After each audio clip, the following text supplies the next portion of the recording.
I still remember the exact second the air changed in that room.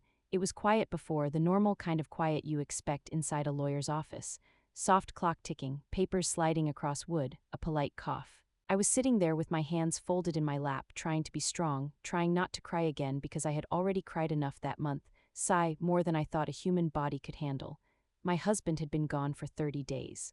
30 days since the heart attack, 30 days since I held his hand and whispered, "Please don't leave me." And then the lawyer cleared his throat and read the sentence that made my heart stop all over again. All property goes to my son. At first I thought I misheard him. Maybe grief makes your ears play tricks on you. I even gave a small, nervous laugh. "Ha ha ha, excuse me," I said, but he didn't smile back. He just looked down at the paper again, serious, careful, as if each word weighed a pound. "To my son." The room didn't just go silent, it froze. My hands went cold, my throat tightened. "We don't have a son, we never had a son. We have one child, one daughter, Emma, that's it." I felt like someone had just told me my entire marriage was a misunderstanding. I blinked at the lawyer, waiting for him to correct himself. He didn't. I shook my head slowly. "There must be a mistake." My voice sounded far away, like it belonged to someone else. "We only have a daughter." He adjusted his glasses and said very gently, "This is the most recent will. It was signed 6 months ago." 6 months ago, my stomach dropped. 6 months before my husband died, he changed his will, and he didn't tell me. Do you know what that feels like? To realize that the person you shared a bed with for over 30 years made a decision that big without a single word. It's not just confusion, it's betrayal mixed with fear. It makes you question everything. I sat there staring at the desk while the lawyer continued reading, but I didn't hear much after that. My mind was racing. 6 months ago, we were celebrating his birthday at our daughter's house. He was laughing, playing with the grandchildren, holding my hand at dinner. Nothing about him seemed different. Nothing. So when did he become a man with a secret son? And if he did have a son, who was she? No, who was he? My thoughts were tangled. The lawyer finished reading and slid the document toward me. The name was clear, David Fletcher. I whispered it under my breath, David Fletcher, same last name, same bloodline, but not my child. I felt heat rush to my face. My eyes burned. I wasn't even crying yet. I was too shocked to cry. "Did he come here alone?" I asked the lawyer. "To change this," he nodded. He was clear-minded, determined. Determined. That word hurt more than anything. Determined means it wasn't a mistake, it wasn't confusion, it wasn't pressure, at least not that anyone could see. It was intentional. I walked out of that office feeling like the ground under me was no longer steady. My daughter was waiting in the car outside. She smiled when she saw me, but the smile disappeared instantly when she saw my face. "Mom, what happened?" I tried to speak, but the words wouldn't come out. How do you tell your only child that her father left everything to someone else, someone who doesn't even exist in your world? We drove home in silence. The engine hummed, the traffic lights changed, life outside kept moving. Inside that car, it felt like time had paused. When we pulled into the driveway, I finally whispered it. "Your father left everything to his son." She laughed at first, a quick, confused laugh. "What son?" Then she saw I wasn't joking. The color drained from her face. "We don't have a son." "I know." That's when I finally started crying, not loud, not dramatic, just quiet weeping, the kind that comes from somewhere deep in your chest. We sat at the kitchen table, the same table where we had eaten dinner together for decades, and did the math. The house, the savings, the pension, the insurance, everything, not just money, security, stability, the future. All of it signed away to a stranger, or maybe not a stranger, and that thought scared me even more, because if he wasn't a stranger, then who was he? Was he from before me, during our marriage? Did my husband live another life I never saw? Did I miss signs? Ha ha ha, no, I would have known, wouldn't I? 32 years is a long time to hide something like that, but the paper didn't lie, the signature was his, the date was real. 6 months ago, that date kept echoing in my mind. 6 months ago. What changed 6 months ago? I tried to remember small details. Did he act distant? Did he receive strange phone calls? Did he step outside more often? Memory is a cruel thing. Once doubt enters, every past moment becomes suspicious. Every late errand becomes a question. Every quiet night becomes a secret. That evening, after my daughter left, I walked through the house alone. The photographs on the wall suddenly felt different. Our wedding day, our daughter's graduation, family vacations. They looked the same, but they didn't feel the same. I stood in front of one picture and whispered, "Who were you?" And that is the moment something shifted inside me. Because grief was no longer the only emotion I felt. There was confusion, yes, pain, yes, but there was also something else. A quiet voice asking, what if there's more to this? What if this isn't about a hidden son? What if this is about something else entirely? I didn't sleep that night. I lay in bed staring at the ceiling, replaying the lawyer's voice in my head. All property goes to my son. The words didn't just hurt, they didn't make sense. And when something doesn't make sense, there is usually a reason. By 3 in the morning, I was sitting up in the dark, heart pounding, thinking one thing over and over again. If my husband really meant to leave everything to someone else, why didn't he tell me? And if he didn't mean it, then who made him write that will? I had no idea that the next morning, I would find something hidden in this house that would change everything. I didn't sleep that night, not even for a minute. I kept staring at the ceiling, listening to the clock tick, tick, tick, like it was counting down to something I couldn't see yet. Every time I closed my eyes, I heard the lawyer's voice again. All property goes to my son, son. The word felt foreign in my house. We had never said it, we had never used it. I turned on my side and reached across the bed without thinking, and my hand touched nothing, just cold sheets. That emptiness hurt more than the will. Sigh, grief is strange like that. It hits you in waves when you least expect it. Around 2 in the morning, I gave up trying to sleep. I wrapped a sweater around myself and walked slowly through the hallway. The house felt different, not haunted, just unfamiliar, like I was visiting someone else's life. I paused in front of the family photos again. Emma at 5 years old, missing her front tooth, my husband standing proudly beside her. I whispered, was it all real? Ha ha ha. I almost felt foolish asking a photograph for answers. But when doubt enters your heart, it spreads everywhere. I walked into his study. He always called it his thinking room. He handled the bills there, the paperwork, the investments. I respected that space for 32 years. I never snooped. I never questioned. Maybe that was my mistake. The desk was neat. Of course it was neat. He was always organized, pens lined up, papers stacked, notebooks closed properly. Nothing looked suspicious. That almost made it worse. If there was a secret, it was hidden well. I opened the top drawer slowly, just stationery, receipts, nothing unusual. The second drawer had old tax returns, insurance forms, everything exactly where it should be. I felt ridiculous searching. What was I even looking for? Proof of a secret child, a birth certificate hidden between bank statements. My heart pounded harder the longer I stood there. Something told me not to stop. Something felt unfinished. I moved to the bookshelf behind his desk, rows of thick financial books, accounting manuals. He loved those things. I ran my fingers along the spines, and that's when I noticed something strange. One row wasn't sitting flat against the wall. It was pushed slightly forward, just a little, so small I might have missed it if I wasn't desperate. My breath caught. I pulled the books out carefully, and there it was, a small metal lockbox. Hidden behind the books, my knees felt weak. I sat down slowly on his chair. Why would he hide something from me? We had a safe deposit box at the bank. Important documents were supposed to go there. This felt personal. Secret, my hands were shaking as I looked around for a key. The box was locked, of course. He never left anything unsecured. I checked the desk again. Nothing. Then I remembered the small ring of spare keys he kept in the back drawer. I opened it quickly, house keys, old car keys, and one tiny brass key I had never seen used before. My heart started racing. Please fit, please fit. I slid it into the lock. It clicked open instantly. That sound, I swear it echoed in the room. For a second I just stared at the lid. Once I opened it, there would be no going back. Whatever truth was inside would change everything. I lifted it slowly. Inside were a few documents.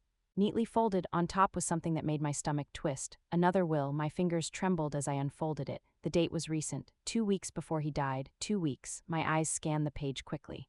I hereby revoke my previous will. I stopped breathing. Revoke. My chest tightened. I kept reading. I leave my entire estate to my wife and daughter to be divided equally. Tears rushed into my eyes so fast I could barely see.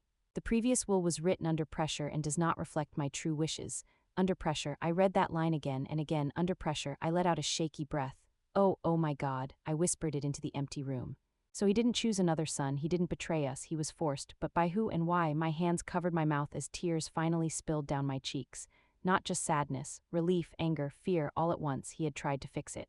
He had tried to protect us. That second will wasn't just paper, it was a message, a warning. He must have known something was wrong, he must have been scared. The thought of him carrying that fear alone made my heart ache. Why didn't he tell me? Why did he hide it instead of asking for help? I looked around the room again, but now everything felt different. This wasn't a betrayal story anymore, it was something darker. If someone pressured him to change his will, what kind of person does that, and what kind of power did they have over him? I wiped my tears and read the second will one more time carefully. The signatures were there. Witness names I didn't recognize, official stamp. It looked real, real enough to challenge the first one. My mind was racing again, but this time not with doubt about my husband, with questions about someone else. Someone named David Fletcher. If he wasn't our son, who was he? And how did his name end up on that first will? I suddenly felt a chill. What if this wasn't about a secret child at all? What if this was about money, control? Blackmail, the word under pressure kept repeating in my mind. Under pressure could mean threats, it could mean shame, it could mean someone had something on him. I sat there in that chair until the sun began to rise. The light slowly filled the study, touching the desk, the bookshelf, the open lockbox. My husband had hidden this where only I might find it, behind his books, in his space, It felt intentional, like he trusted that I would look. That I would notice, that I would fight. A small, broken laugh escaped my lips. You always said I was stronger than I think. My voice cracked. I closed the box gently and held the second will in my hands. Whatever this was, it wasn't over. Not even close. Someone had pressured my husband into signing away everything. Someone believed I would just accept it quietly. They didn't know me very well. I wasn't just a grieving widow anymore. I was a woman who had just found proof that something was very wrong, and I was going to find out who did this to him. But I had no idea that the next person I would meet would shake me even more than that first will did. The next morning, I did something I never imagined I would do at 67 years old. I drove across town to meet a man whose name was written in my husband's will as my son. Even saying that in my head made my stomach twist. My hands were tight on the steering wheel the whole way. I kept repeating to myself, he's not real, this is a mistake. But mistakes don't usually come with full names and addresses typed neatly on legal paper. The lawyer had given me the address when I asked. He hesitated, but I insisted. If someone was claiming my husband as his father, I had a right to see his face. The building was nothing like the life Richard and I built together. It was an old apartment complex with cracked paint and a broken front gate that didn't even close properly. I sat in the car for a full minute before getting out. My heart was beating so loudly I could hear it in my ears. I almost turned around, but then I thought about that second will hidden in the lockbox. Under pressure, that phrase gave me courage. I climbed the stairs and found apartment 4 billion. I knocked. For a second, nothing happened. Then the door opened and I forgot how to breathe. The man standing in front of me was young, early 30s maybe, tall, thin, and his eyes looked familiar. Not exactly the same, but close enough to make my chest tighten. Hazel green, the kind that changes in the light. My husband had eyes like that. I felt dizzy. He looked at me cautiously. Can I help you? His voice was steady but guarded. I swallowed. Are you David Fletcher? A pause. A flicker of something crossed his face. Who's asking? My throat felt dry. I'm Margaret Fletcher, Richard Fletcher's wife. Silence. His expression changed again, not shock, not guilt, something closer to resignation. Like he had been expecting this moment, he stepped aside slowly. You should come in. The apartment was simple, clean but bare. A laptop sat open on the table with papers scattered around it. I noticed my husband's name printed on some of them. That made my stomach turn. I stayed standing. I didn't want to feel comfortable there. Are you his son? I asked directly, no softness, no smile. He blinked once. No, the answer came quickly, firm, no hesitation. I felt my knees weaken slightly. Then why is your name in his will? He ran a hand through his hair and let out a breath. Because your husband owed my father a lot of money. The room felt smaller suddenly. Owed, my voice cracked. What are you talking about? He walked to the table and picked up a folder. He handed it to me. Inside were loan documents. Several of them signed by my husband, dates going back years. My eyes scanned the numbers. They were big, too big. This doesn't make sense, I whispered. Richard handled all our finances. We were stable. Careful, he looked at me with something that almost felt like pity. He had a gambling problem. I laughed, not because it was funny, but because it was so unbelievable. Ha ha ha, no. That's not possible. My husband didn't even buy lottery tickets. He used to say gambling was mathematically foolish. He believed in spreadsheets, not slot machines. I have records, David said quietly. Sports bets, football. Basketball for years. My chest tightened. You're lying. But even as I said it, doubt crept in. Could someone hide that for years? Could a man live beside you for decades and still carry a secret life? I hated that the thought even entered my mind. My father ran a betting operation, he continued. Your husband got in deep. When my father died last year, the debt passed to me. The will was insurance. If he couldn't pay, the estate would. I stared at the papers again. The signatures looked like Richard's. The dates were real. The amounts were terrifying. My head started spinning. He never mentioned any of this. Most men don't, David replied quietly. That sentence hit hard. Was that true? Do men carry shame alone, hide their failures behind quiet smiles at dinner? My eyes burned. Even if that were true, I said slowly, he wrote another will. His head snapped up. Another will? I froze. I hadn't meant to reveal that. His confusion looked real. Too real. You didn't know? I asked carefully. He shook his head. No. My lawyer told me there was only one. My heart began racing again. If he didn't know about the second will, then this wasn't as simple as father and son fighting over money. Something else was moving behind the scenes. I stepped back toward the door. I need time, I said. My voice felt steadier now. He nodded slowly. I'm not your enemy, he added quietly. I paused at the doorway. Then who is? I asked. He didn't answer. And that silence told me more than words ever could. When I walked back to my car, my legs felt weak. Gambling, debt, a hidden will, a stranger with my husband's eyes but not his blood. Nothing was clean, nothing was clear. Was my husband really hiding a gambling addiction, or was someone using that story to cover something worse? I sat behind the wheel and gripped it tightly, trying to steady my breathing. If the debt was real, then why write a second will saying the first was made under pressure? And if the debt wasn't real, then who created it? I drove home with one heavy truth pressing on my chest. This was no longer just about inheritance. This was about deception. And the more I pulled at the thread, the more I felt something darker unraveling underneath it, but I still didn't know whether I was uncovering my husband's secret or someone else's crime. When I got home, I didn't cry right away. That surprised me. Instead, I sat at the kitchen table and just stared at the wall. No thoughts, no tears, just silence. Then slowly my mind started working again. Gambling, debt, fake son. Under pressure, none of it fit together cleanly. My husband was many things, but careless was not one of them. He planned grocery lists. He planned vacations down to the hour. The idea that he could lose hundreds of thousands of dollars and hide it so perfectly, it didn't sit right in my stomach. So I did the only thing I could do. I opened the filing cabinet and pulled out every bank statement we had. Years of them, I stacked them on the table until it looked ridiculous. Ha ha ha, I actually laughed a little at myself. What am I doing? I whispered, but I kept going. One by one, I checked withdrawals, deposits, transfers. It took hours. Then days, my eyes hurt, my head ached, my coffee went cold again and again. I found cash withdrawals, small ones, always under 10,000, spread over years. When I added them up, my heart beat faster. 90,000, not nothing. But not even close to what David claimed, not even half. Where's the rest? I whispered. If my husband really owed hundreds of thousands, it should have shown somewhere. Credit cards, loans, something, but there was nothing. Clean accounts. Clean taxes, clean records. The numbers didn't lie, someone else was. That's when I called my nephew. He works with numbers the way my husband did. Forensic accounting, he calls it. He owed me a favor. Or maybe I just needed someone I trusted to tell me I wasn't losing my mind. When he came over and spread the documents across the table, he went quiet. Very quiet. That scared me more than any bad news. He compared signatures, dates, fonts, paper types. He leaned back and sighed. Auntie, some of these look wrong. My chest tightened. Wrong how? The signatures aren't consistent. Pressure points are off. Someone practiced copying his name. My hands curled into fists. So they're fake, some of them, maybe all. I felt a strange mix of relief and anger. Relief that my husband wasn't living a secret life of addiction. Anger that someone dared to put words in his name. My nephew kept digging. He ran a background check on the man David mentioned, his father, and when he told me what he found, my blood ran cold. Investigations, complaints, elder fraud. He targeted older people, my nephew said softly, created fake debts, used fear. I closed my eyes under pressure. It finally made sense. Someone didn't just trick my husband, they hunted him. They saw a careful man with assets and no drama and thought, perfect. I felt sick, and then fear crept in, because if this was fraud, these people weren't harmless. Before I could even process that, my phone buzzed. A message from an unknown number. We need to talk. No name, no explanation, just that. My heart dropped. I didn't reply. Instead, I stared at the screen until it went dark.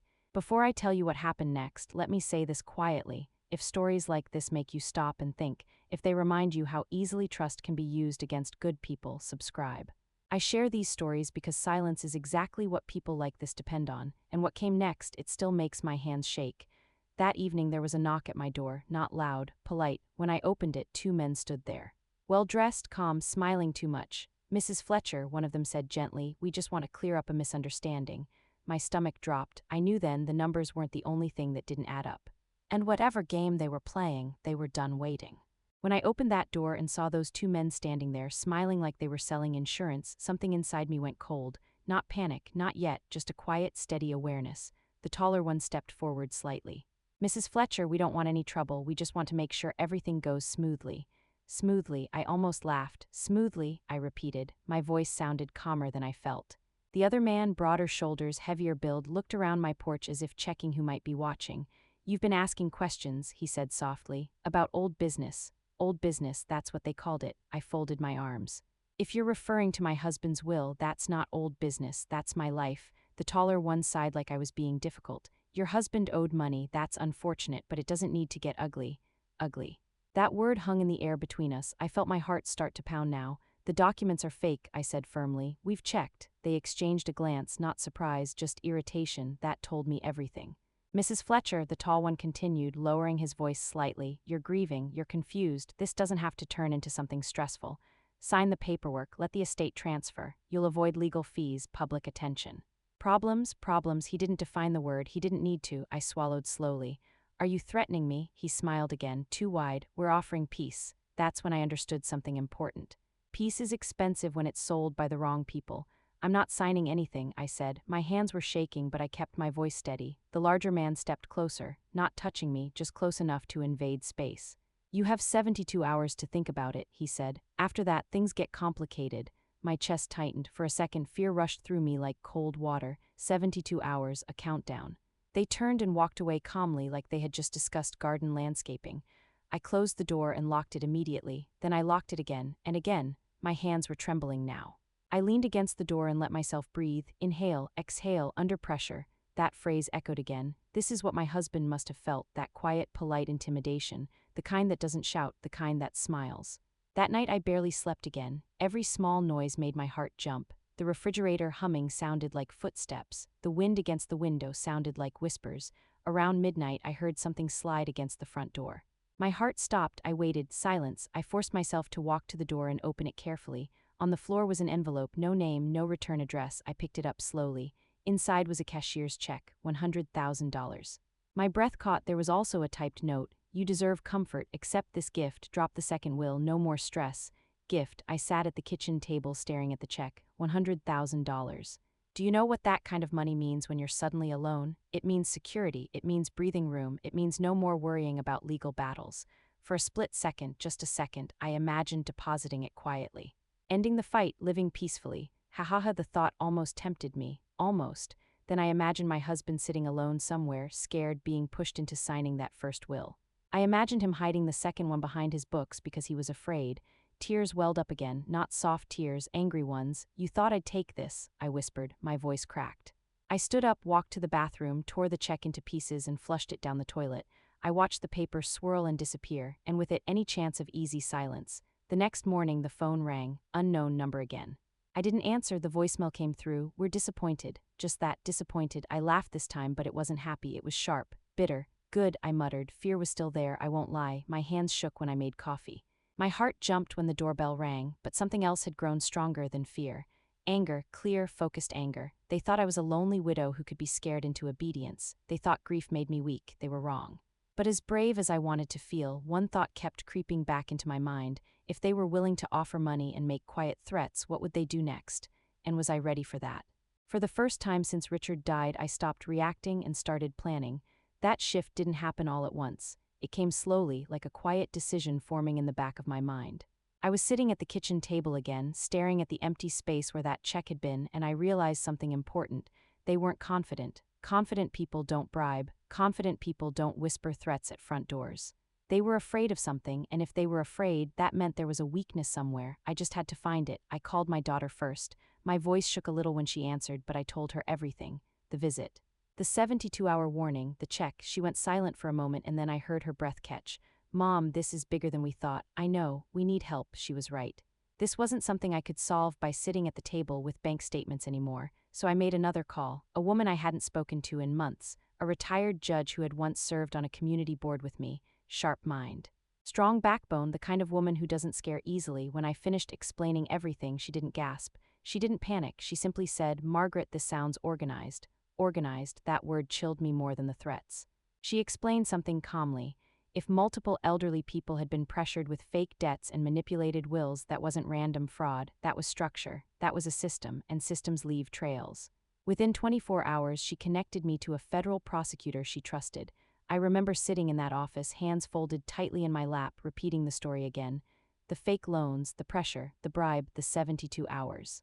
He listened carefully, no interruption, no dramatic reaction, just quiet notes. When I finished, he leaned back slightly and said something that made my heart race. We've heard similar patterns before. Similar patterns, so we weren't alone.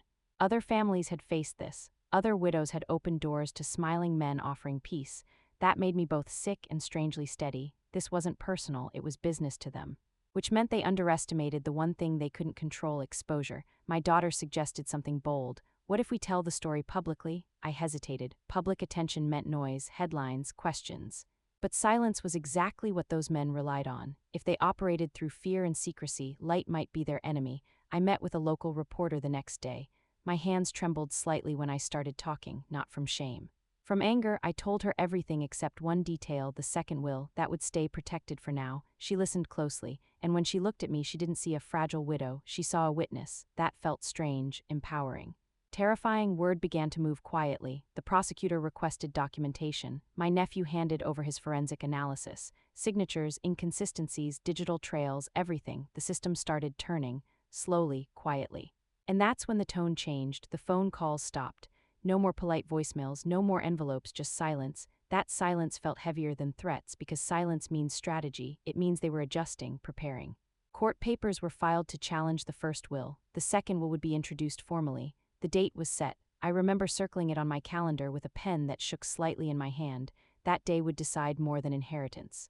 It would decide whether my husband's name was protected or dragged through mud. I stood in his study that evening, no, my study now, and ran my fingers along the bookshelf where I had found that lockbox. "I'm doing this for you," I whispered. My voice cracked a little, not from weakness, from weight, because fighting is heavy, even when it's right, especially when it's right. My daughter hugged me before leaving that night. "Are you scared?" she asked gently. I paused before answering. Yes, I won't lie, I was scared, of losing, of retaliation, of things getting uglier than polite threats, but I was more afraid of regret. Regret that I stayed quiet, regret that I let fear win. That night, as I lay in bed, I thought about something simple. If they were innocent, they wouldn't have offered money. If the debt was real, they wouldn't have tried to silence me. And if they were desperate, then we were closer to the truth than I realized. The court date was only days away, and something told me they weren't done making moves, not yet. The morning of the hearing, I woke up before the alarm. My heart was already racing, not from panic exactly, more like electricity, the kind that runs through you before something life-changing happens. I stood in front of the mirror longer than usual. My hands were steady as I brushed my hair, but inside I felt like glass, strong but one sharp hit away from shattering. "You can do this," I whispered to my reflection. My voice sounded small in the quiet room. The courthouse felt colder than I expected, or maybe that was just me. My daughter squeezed my hand as we walked inside. The hallway smelled like paper and old wood. Lawyers moved past us with confident steps, holding thick folders like shields. Across the room I saw them, the two men from my porch, calm, suits pressed perfectly, and beside them David. He wouldn't look at me. My chest tightened, but I forced myself to breathe. This wasn't about anger, it was about truth. When we entered the courtroom, everything felt slower. The chairs, the whispering, the shuffle of papers. I sat down and folded my hands in my lap again, just like I had in the lawyer's office a month earlier. Only this time I wasn't confused, I was ready. The judge entered, serious and sharp-eyed. The case was introduced simply. Two conflicting wills, one naming a son, one revoking that will under pressure. My stomach flipped at those words, under pressure. They sounded louder in court. The attorney representing David stood first, smooth voice, controlled tone. He spoke about responsibility, about debts, about financial accountability. He painted a picture of my husband as a secret gambler who made bad decisions. Hearing that in public felt like being slapped. My throat tightened. I wanted to stand up and shout, "That's not who he was," but I stayed seated because truth doesn't need shouting, it needs patience. Then my attorney stood, calm, direct. She presented the second will, the one from the lockbox. The words written under pressure echoed again. She introduced the forensic findings, signature inconsistencies, missing financial trails, patterns of fraud linked to other cases. I saw something shift in the faces of the men across the room. Just slightly, their confidence thinned, then came cross-examination. I was called to the stand. My legs felt heavy as I walked forward. I took the oath. My hands were damp, but my voice surprised me, it didn't shake. I told the story simply, the lawyer's office, the hidden lockbox, the threats, the check. I even described flushing it. A small murmur ran through the room at that part. The opposing attorney stood up slowly. He walked closer, looking at me like I was fragile glass. "Mrs. Fletcher," he began smoothly, "isn't it possible your husband simply didn't tell you about his gambling because he was ashamed?" The question landed hard, shame. The word felt sharp. For a second, doubt flickered, then I steadied myself. "If he was ashamed," I said quietly, "he wouldn't have written a second will revoking the first." The room went still. The attorney shifted strategies. "Or perhaps," he continued, "you found that second will after realizing you would lose everything. Isn't that convenient?" That one stung. My chest tightened. My daughter inhaled sharply from behind me. I swallowed. "Convenient," I repeated softly. "I lost my husband. There's nothing convenient about that." My voice cracked slightly at the end, and I hated that it did, but it was real. Weeping isn't weakness, it's truth leaving the body. The judge watched closely. The questioning continued. They tried to paint me as bitter, as emotional, as desperate, but something strange happened. The more they pushed, the clearer I became, because lies require effort, truth is simple. Then something unexpected happened. The courtroom doors opened quietly and a young woman stepped inside, escorted by an officer. There was a ripple of confusion. She looked nervous but determined. She requested permission to speak. At first it seemed impossible. Unplanned testimony isn't common. but when she explained that she had worked as a bookkeeper for David's father, the temperature in the room changed. She presented files, digital records, emails. Evidence showing fabricated debts, target lists, my husband's name listed not as a borrower but as an opportunity. My breath caught. I heard one of the men across the room whisper something under his breath. The judge reviewed the documents carefully. The silence felt endless, then she looked up, and in that moment I knew something had shifted permanently. The narrative of a secret gambling husband collapsed. The pattern of fraud stood exposed. The judge spoke clearly. The second will would be recognized as valid pending final review. The first will was officially under suspicion of coercion and fraud. I didn't celebrate. I didn't smile. I simply closed my eyes and exhaled. A long, shaking breath I felt like I had been holding for weeks. But as I stepped down from the stand, I saw something in the eyes of the man who had offered me peace on my porch. Not anger, not fear, something closer to calculation. And that's when I realized something chilling. Court had exposed them, but exposure makes desperate people unpredictable, and the real battle might not be finished yet. When the judge announced that the second will would stand, I didn't feel victory. I felt quiet, like the kind of quiet that comes after a storm passes but the sky is still gray. My daughter grabbed my hand and squeezed it so tightly it almost hurt. I looked at her, and for the first time in weeks I saw relief in her eyes instead of fear, but across the room I saw something else. The men who had smiled on my porch were no longer smiling. Their faces were tight, controlled, and when control slips even a little you see the truth. Court adjourned, but no one rushed out. The tension lingered in the air like dust. As I stood to leave, I heard raised voices behind me. The young woman who had testified, the bookkeeper, was speaking quietly with the federal prosecutor. Papers were being exchanged quickly, evidence copied, phones buzzing. This wasn't just about my husband anymore. This was bigger, much bigger. Outside the courthouse, cameras waited. I hadn't expected that. Flashing lights, reporters calling my name, my heart jumped. I almost turned around, but my daughter whispered, "Mom, breathe." I gave one short statement, nothing dramatic, just simple words. My husband was pressured, he tried to fix it, and today the truth began to come out. That was enough. Over the next week, everything moved faster than I thought possible.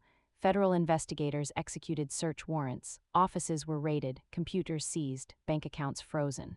The names I had only heard in whispers were suddenly spoken loudly on evening news broadcasts. Organized fraud, elder exploitation, forged documents. The headlines made my stomach twist. Not because I doubted them, but because I realized how close we had come to losing everything quietly.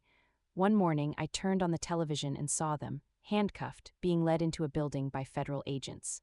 The taller man kept his face down, the larger one looked furious. For a moment I just stared, my coffee cup trembled slightly in my hand. "It's over," my daughter whispered beside me. But was it? I didn't feel triumph, I felt heavy. Grief doesn't disappear just because justice arrives. I went into the study, my study now, and sat at the desk. I opened the drawer where the second will now rested safely. I ran my fingers over the paper gently. "You tried," I whispered. Tears slid down my face quietly, not loud sobbing, just steady weeping. He must have been terrified when they pressured him. He must have felt alone. And yet he found the courage to write that second will, to hide it. To protect us, that thought broke me in a different way, because I realized something painful. He didn't ask for help. He carried the fear alone, maybe to protect me, maybe out of shame. I'll never know. The investigation kept unfolding. More victims came forward, other families, other widows, other children sitting in shock at lawyers' offices. The pattern was clear now: fake debts, polite threats, quiet bribes, silence, and I kept thinking, what if I had taken that check? What if I had chosen peace over questions? The fraud might still be running. That thought sent a chill down my spine. Weeks later, formal charges were filed: racketeering, fraud, coercion. The words sounded so official, so clean. But the damage they caused to families was anything but clean. One afternoon, I received a call from the prosecutor. His tone was steady. "We're moving forward with criminal charges. Your testimony helped." Helped, that word felt strange. I hadn't set out to help anyone beyond my family. I just wanted the truth, but truth has a way of spreading once it's uncovered. That evening, my daughter hugged me tightly. "You did this," she said softly. I shook my head. "No. Your father did, he left the clue." We both laughed a little through tears. Ha ha ha, grief and relief mixed together sound strange, don't they? But that's how it felt, messy, human, real. Yet even as justice moved forward, I felt something unresolved inside me. Winning in court didn't erase the month of doubt. It didn't erase the sleepless nights questioning who my husband really was. Trust once shaken takes time to rebuild, even when it's rebuilt in memory. I began repainting the study walls that week. Light color, something brighter. I moved his heavy desk slightly to let in more sunlight. Change felt necessary. Healing rarely happens in the same exact space where fear lived. As the days passed, the news cycle moved on to other stories, but for me, this wasn't just a headline, it was personal. And as I stood in the garden one evening, watching the sun dip low, I realized something quietly powerful. They tried to take our property, our savings, our future, but what they really tried to take was our story. They tried to rewrite who my husband was, and they failed. But just when I thought the worst was behind us, a letter arrived in the mail that reminded me consequences don't always end when the courtroom empties. The letter arrived on a quiet Tuesday morning. No warning, no official-looking seal, just a plain envelope with my name typed neatly across the front. My stomach tightened the moment I saw it, I don't know why. Maybe because after everything, I had learned that plain envelopes rarely carry simple news. I sat at the kitchen table for a full minute before opening it. My fingers felt colder than usual. Inside was a short note. It wasn't threatening, it wasn't angry, it was from David, the young man whose name had shaken my world. "Mrs. Fletcher," it began, "I owe you an apology." I exhaled slowly. I hadn't realized I was holding my breath. He wrote that he had agreed to cooperate with investigators, that he had told them everything, how his uncle pressured him, how he was shown fake records, how he was told his own father's debts would destroy him if he didn't comply. As I read his words, I didn't feel anger, I felt something softer. Sadness. He had been used too, manipulated, just like my husband. The letter ended with a simple line. "You showed me that fear doesn't have to win." I folded the paper carefully and placed it on the table. I never saw him as a villain, not fully. He had fear in his eyes the first day I met him. I see that clearly now. Weeks passed and the consequences grew heavier for those who orchestrated everything. Their assets were frozen, properties seized, news reports detailed the scale of their operation. Luxury cars, expensive homes, offshore accounts, all gone. There's something ironic about people who steal security from others losing their own. I watched one report quietly, listening as the anchor described how their children had publicly distanced themselves, changing their last names. "We don't recognize the people they've become," one daughter said on camera. That line stayed with me. "We don't recognize the people they've become." It echoed something inside me, because for a brief month I didn't recognize my husband either. Doubt had tried to rewrite him, and that was perhaps the deepest wound of all. The trial that followed was long. I attended most days, not because I enjoyed it, far from it, but because I needed closure. Evidence piled up, emails, false ledgers, testimony from other elderly victims who had nearly lost everything. Listening to them speak was painful. Some wept openly. Some shook as they described being pressured into signing documents they barely understood. Each story felt like an echo of my own, and slowly, anger gave way to something stronger: purpose. When the verdict came back guilty on all major charges, the courtroom was silent for a moment. No cheers, no applause. Just the weight of justice settling into place. I closed my eyes and whispered, "It's done." But it wasn't celebration I felt, it was release, a quiet loosening of the knot that had lived in my chest for weeks. The sentences were long. Years behind bars, heavy fines, restitution orders, their empire of intimidation collapsed into paperwork and prison transfers. I thought I would feel satisfaction seeing them led away. Instead, I felt strangely calm. Consequences don't need applause, they just need to happen. Afterward, life didn't instantly return to normal. Healing is slower than court rulings. There were nights I still woke up suddenly, heart racing. Moments when I second-guessed memories, but something else had changed too. I wasn't the same woman who sat frozen in that lawyer's office. I was steadier, sharper, stronger in a quiet way. One afternoon, I received another letter, this time from one of the other victims, a retired teacher. She wrote that seeing my case on the news gave her courage to question a suspicious debt claim against her own estate. "You made me brave," she wrote. I cried reading that. Soft tears, not from sadness, from connection. I hadn't fought to be brave. I fought because I was cornered, but maybe that's how courage works. It shows up when you have no other option. My daughter visited often during those weeks. We would sit in the garden and talk about ordinary things, school projects for the grandchildren, grocery lists, weather. Ordinary conversations felt precious again. Normalcy is underrated until it's threatened. One evening my grandson asked, "Grandma, did the bad guys lose?" I smiled gently. "Yes," I said, "but more important, the truth won." He nodded as if that made perfect sense. Children understand fairness better than adults sometimes. As months passed, I started attending community meetings about financial safety. At first, I went quietly, just listening. But eventually, someone asked me to share my experience. My hands trembled slightly the first time I stood in front of a small room of strangers. "My husband's will said he had a son," I began, a few gasps, familiar shock. I told the story simply, no drama, just facts. When I finished, several people approached me with their own concerns: odd phone calls, strange paperwork, unexplained requests for signatures, patterns, always patterns. And I realized something deeply humbling. This wasn't just about my family anymore. It was about awareness, about making noise where silence once protected predators. The men who tried to pressure me believed fear would keep me quiet. They miscalculated, but even as justice unfolded and victims found closure, I found myself returning often to one thought. What if I had ignored the doubt? What if I had accepted the first will as truth? That small decision to question changed everything, and it made me wonder how many other stories remain hidden simply because someone felt too tired to fight. Yet even after all the courtrooms and headlines, one final realization was waiting for me. And it didn't come from a judge or a verdict. It came from standing alone in the garden one evening, watching the sun set, finally understanding what my husband's real inheritance had been all along. 2 years after that courtroom day, I stood in my garden on my 70th birthday and realized something I hadn't understood before. The inheritance my husband left me wasn't money, it wasn't property, it wasn't even security. It was responsibility. The house was still here, yes, the savings were intact, the study, now my art room, looked nothing like it used to. Light blue walls, soft curtains, sunlight pouring in where heavy books once stood. I painted often now.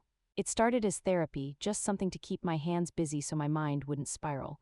But one afternoon, as I stood back from a canvas covered in bright colors, I laughed softly. "You would hate these colors," I whispered, thinking of him. He always preferred neutral shades, safe tones. Ha, life had forced me out of safe tones. That birthday evening, my daughter and grandchildren filled the backyard with noise and warmth.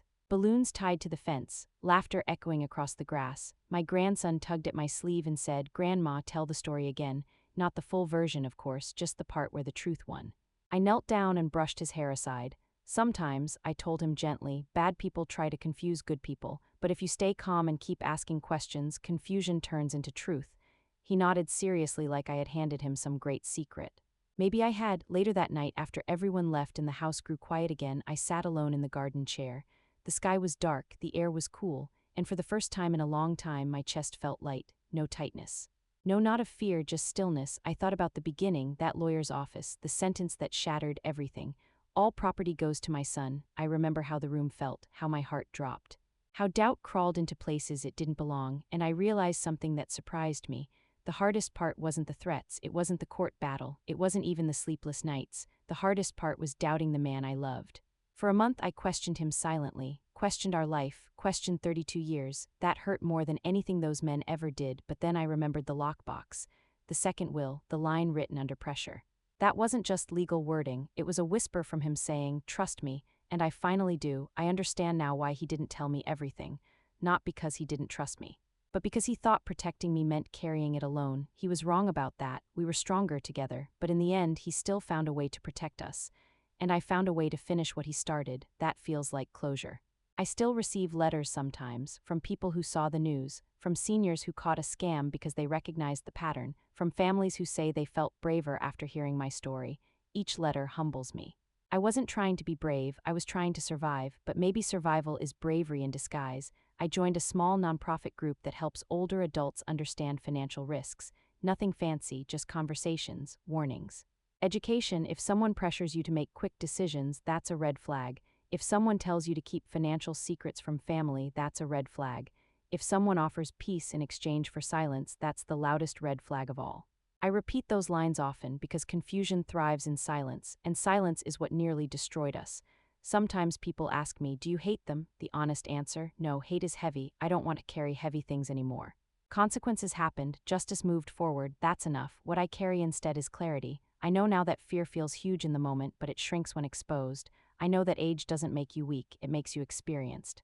And experience, when combined with courage, is powerful. I keep David's apology letter in a drawer, not because I need it, but because it reminds me that not everyone caught in wrongdoing is evil, some are simply scared. And fear can push people into terrible decisions. If you're listening to this and something in your life doesn't feel right, don't ignore it. Question it, ask for help, speak up.